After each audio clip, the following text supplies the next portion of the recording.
नमस्कार, आप देख रहे पीबी न्यूज आवाज हर घर की।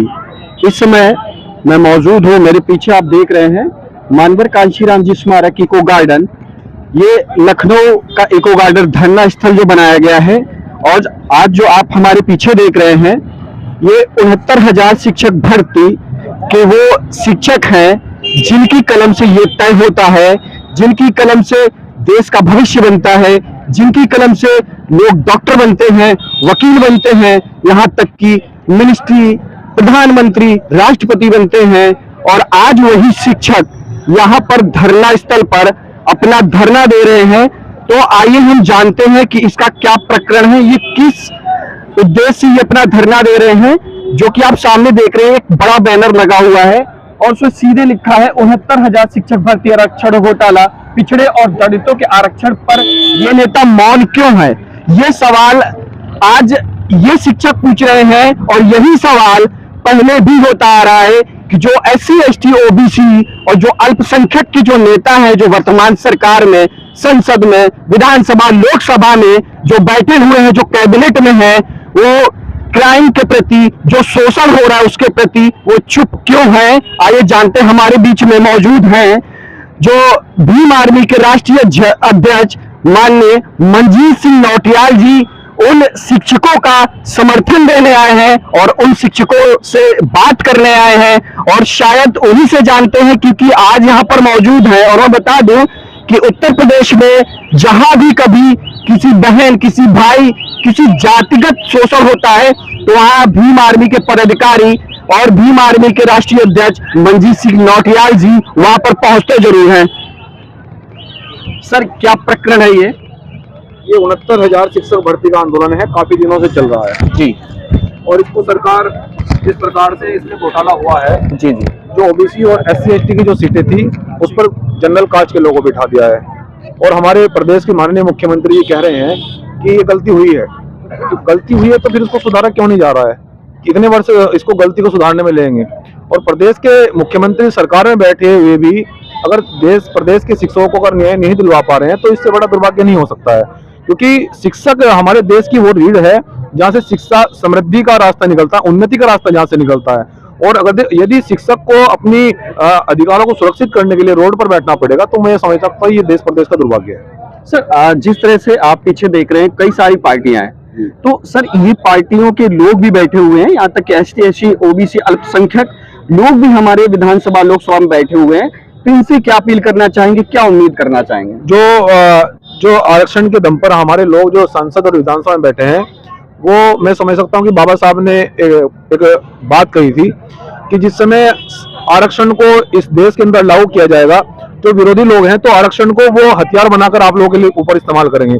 आरक्षित सीटों पर उन लोगों को बिठा रखा है जो सरकार के चाटुकार लोग हैं, जो सरकार समाज का उन्नति का रास्ता चुनने की बजाय समाज को जो है ना वो कहीं गलत में ले जा रहे हैं, पीछे ले जा रहे हैं। तो वो सरकार के जो लोग हैं वो पिछड़ों की, दलितों की और आरक्षित सीटों पर वो नहीं बोलना चाहते। उनको कुर्सी इसलिए मिली है कि केवल हमें दलित पिछड़ों का नाश करना है। उनको इस शर्त पर उनको कुर्सी दी जाती है।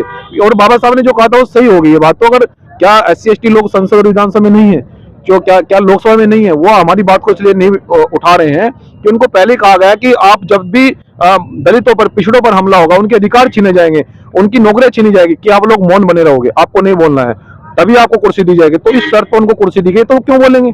तो इसलिए, लेकिन यहाँ इस देश के अंदर मजबूत लोकतंत्र है, मजबूत जनतंत्र है, संविधान इस देश के अंदर मानने वाले लोग 100% लोग हैं। तो हम संविधान में आस्था रखते हैं। एक संवैधानिक संगठन भीम आर्मी जय भीम संगठन हम लोग चला रहे हैं। प्रदेश के मजबूत साथी, हमारे पदाधिकारी सब लोग आज आंदोलन में पहुंचे हैं। तो अगर हमारी बात को अगर नहीं सुना जाता तो फिर हम लोग, क्योंकि मैं फिर से बता देना चाहता हूँ कि संसद और विधानसभा का रास्ता गांव से होकर जाता है। हम लोग गांव से जुड़े हुए लोग हैं, जमीन से जुड़े हुए लोग हैं। और हम लोग ऐसे नहीं है कि चूरन की पूड़ियां है कि यहाँ सरकार हमें जेल में उठाकर डाल देगी या लाठी चला देगी। ये सरकार भरम में न रहे। अगर हमारी बात को नहीं सुना जाएगा तो प्रदेश का सांस लेना सरकार का बंद कर देंगे। मैं आपको कह रहा हूँ, जब तक शिक्षक भर्ती आंदोलन नहीं होगा ना भीम आर्मी पीछे हटेगी ना कोई कार्यकर्ता पीछे हटेगा। सर, जिस तरह से मैं देख रहा हूँ कि आरक्षण के प्रति जो है सारे बहुजन समाज के जितने भी नेता हैं वो आरक्षण के फेवर में आते हैं, लेकिन कहीं ना कहीं ये किया जा रहा है कि संविधान को ही चेंज किया जा रहा है और प्राइवेटाइजेशन आ रहा है। तो उसमें आरक्षण की क्या जरूरत होगी? संविधान के विरोधी लोगों के हाथ में है। बाबा साहब ने कहा था कि संविधान देश के अंदर तभी तक ही सही साबित होगा जब संविधान के मानने वाले लोग कुर्सी पर होंगे, और संविधान को मानने वाले लोग कुर्सी पर नहीं बैठे हैं, इसलिए संविधान गलत साबित हो रहा है। इसलिए यहाँ इस देश के अंदर बहन बेटियों की आबरू को लूटा जा रहा है, यहाँ दलित पिछड़ों का अधिकारों का हनन हो रहा है। तो इसलिए ये देश की जनता को, दलितों को, पिछड़ों को, मुस्लिमों को ये समझना पड़ेगा कि हमारा हितैषी कौन है। जो लोग जिस प्रकार से पिछड़े समाज के वोट को बीजेपी के लोग बड़े पैमाने पर हथियार के रूप में उन्हीं पर इस्तेमाल कर रहे हैं, ये पिछड़े वर्ग के लोगों को, दलित लोगों को समझना पड़ेगा कि हमारे वोट को किस प्रकार से हमें उजाड़ने के लिए इस्तेमाल किया जा रहा है, हमारी नौकरी छीनने के लिए इस्तेमाल किया जा रहा है। तो वो अपने वोट को अब की बार हम उनसे ये भी अपील करते हैं कि सही जगह इस्तेमाल करें। अगर आपने सरकार बनाई है और आपको अधिकार लेने के लिए आपको रोड पर बैठना पड़ रहा है, तो मैं लगता हूं कि आपने वोट का सही इस्तेमाल नहीं किया, और जनता अब की बार सही इस्तेमाल वोट का करेगी।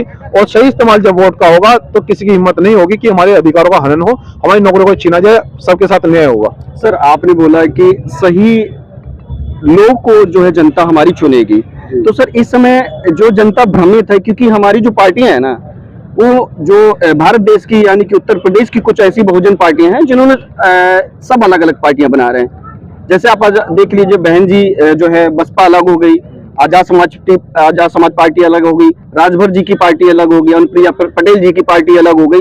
तो अगर हम इस तरह से या आप इस तरह से चुनाव लड़ेंगे, इस तरह से जनता किसको वोट देना चाहिए, क्या भ्रमित नहीं होगी? देखिए, मंत्रालयों और देश के अंदर जो बंदर बाट चल रहा है, ऐसे लोगों से सावधान रहने की जरूरत है। हम ये कहना चाहते हैं कि इस चुनाव में, देखिए मैं एक बात कहना चाहता हूँ कि जब भी किसी के साथ उत्पीड़न होता है या आंदोलन होता है, राष्ट्रीय आंदोलन होता है, तो उसमें सभी दलों को आना चाहिए, सभी सामाजिक संगठनों को उसमें महत्वपूर्ण भूमिका अदा करनी चाहिए। और ये भीम आर्मी जय हिंद संगठन आज पहले भी किया और आज भी कर रही है। लेकिन मैं ये कहना चाहता हूँ कि यदि हम लोग वो सरकार बनेंगे जो अधिकारों की बात करती हो, जो हमारी हितैषी हो, तो क्यों ना वो सरकार बने, क्योंकि इस देश के अंदर, प्रदेश के अंदर 85-90% लोग हैं। लेकिन हम लोग जिस प्रकार से आप बता रहे हैं कि तरह तरह की पार्टियां बन गई हैं, तो वोट का सही इस्तेमाल नहीं हो पाया है। और वोट युवा, देश का युवा जिस प्रकार से धर्म की आड़ में आकर वो अपनी भावनाओं में बहकर अपने अधिकारों का हनन करवा रहा है, अपने जो है ना अधिकारों को सुरक्षित नहीं कर पा रहा है, अब इस देश की बहन बेटियों पर इसलिए हमला हो रहा है कि वो वोट का सही इस्तेमाल नहीं कर पा रहा है। तो हमें लगता है कि हमें अब की बार वोट का सही इस्तेमाल करना चाहिए और न्याय होगा, सबका विकास होगा। एक सब लास्ट सवालों से पूछ रहे हैं कि लोग बोलते भी हैं कि मैंने अपनी पार्टी को दिया और वोट कहीं जा रहा है, तो कहीं ना कहीं ईवीएम पर सवाल उठा है, क्योंकि अभी छत्तीसगढ़, मध्य प्रदेश, तेलंगाना में भी चुनाव हुआ, वहां पे कुछ पार्टियां बोल रही हैं कि ईवीएम में कहीं ना कहीं घोटाला हो रहा है। इस पे क्या कहना चाहिए? हाँ, देखिए मैं ये कहना चाहता हूँ कि ईवीएम से चुनाव जब जनता नहीं चाहती है, तो ईवीएम से चुनाव क्यों हो रहा है? ये तो राजतंत्र हुआ, ये लोकतंत्र नहीं है, ये राजतंत्र है।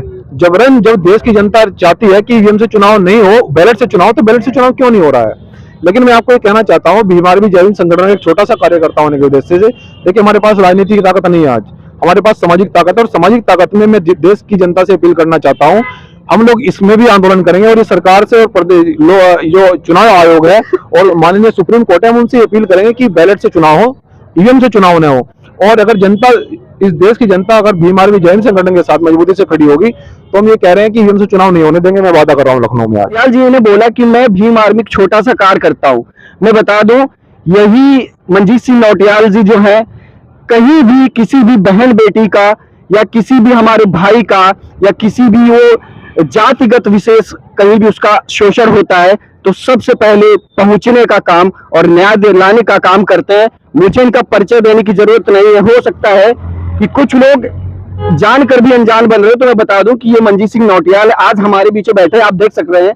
इधर पीछे दिखा दीजिए, ये इको गार्डन का वो क्षेत्र है जहां पर लोग आते हैं और धरना देते हैं, लेकिन किसी की भी हिम्मत ये नहीं होती है कि हम ऐसे जमीन पर बैठ के जो है हम किसी भी व्यक्ति का या किसी भी जाति विशेष या किसी भाई बहन का समर्थन करें। ऐसा कोई नहीं करता है। लेकिन आज जमीन पर बैठे हुए क्योंकि एक बात बोली कि हम गांव के क्षेत्र से उठे व्यक्ति हैं, इसलिए मैं चाहता हूं कि किसी का शोषण ना हो। वो गार्डन का वो क्षेत्र है जहां पर इस समय भीम आर्मी के चीफ जो है राष्ट्रीय अध्यक्ष मंजीत सिंह नौटियाल जी का आपने पूरा बयान सुना, और उनका यही कहना है कि भीम आर्मी अगर यहाँ पर आई है तो बच्चों के साथ यहाँ पर डटी रहेगी। मैं सर संखवार, आप देखते रहिए एपीबी न्यूज, आवाज हर घर।